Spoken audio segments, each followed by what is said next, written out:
திருவள்ளூர் மாவட்டம் திருத்தணியில் தள்ளாத வயதில் தளராமல் மலிவு விலையில் போண்டா விற்பனை செய்யும் மூதாட்டியை கண்டு அப்பகுதி மக்கள் ஆச்சரியத்தில் ஆழ்ந்துள்ளனர்.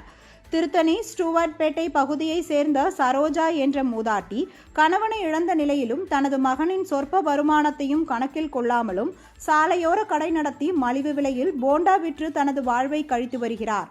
35 வருடங்களுக்கு முன்பு சிறிய அளவில் கடை தொடங்கி அவர் தற்போதைய விலையேற்றத்திற்கு பிறகும் மலிவு விலையில் போண்டா விற்று வருவதை கண்டு அப்பகுதி மக்கள் ஆச்சரியத்தில் ஆழ்ந்துள்ளனர்.